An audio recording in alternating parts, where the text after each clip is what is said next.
আসসালামু আলাইকুম। এমন একজন ব্যক্তির সামনে হাজির হয়েছি জন্ম থেকে অন্ধ এবং ২ পা প্যারালাইসিস হয়ে গেছে। তার হাঁটতে চলতে খুব কষ্ট হয়। আসসালামু আলাইকুম। ওয়ালাইকুম আসসালাম। আপনার নাম কি? মোহাম্মদ নামদার হোসেন। আপনি কি জন্ম থেকে অন্ধ? হ্যাঁ, আমরা জন্মগত অন্ধ, ৪টি ভাই, ৪ ভাই অন্ধ। ৪ ভাই অন্ধ। প্যারালাইসিস হয়েছে কখন? প্যারালাইসিস আমাদের ২০ বছর বয়স থেকে।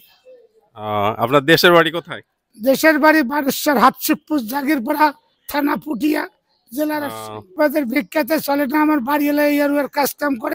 সব বড় বেটি মেট্রিক পাস, ২ নম্বর বেটি ধরেন এইবার মাস্টার্স কমপ্লিট করছে, বিয়ে দিয়েছি।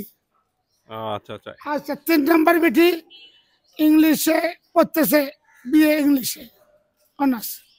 তারপরে আমাদের ৫ নম্বর ২টি জমজ বেটি আছে, এত বড় বড়, ১১ বছর বয়স, হাফিজি মাদ্রাসা পড়তেছেন। আপনি দুপুরে কিছু খেয়েছেন? না। আপনার জন্য কিছু খাবারের ব্যবস্থা করা হচ্ছে। আলহামদুলিল্লাহ। এটি অনেক বড় একটা ব্যাপার যে তিনি তার ৫টি মেয়েকে এ অবস্থায় থেকেও শিক্ষিত করে তুলছেন, কাউকে অশিক্ষিত রাখেননি। ছোট ২টি মেয়েও তার যমজ মেয়ে এবং হাফেজিয়া পড়ছে। আপনি খুশি হলেন? আলহামদুলিল্লাহ।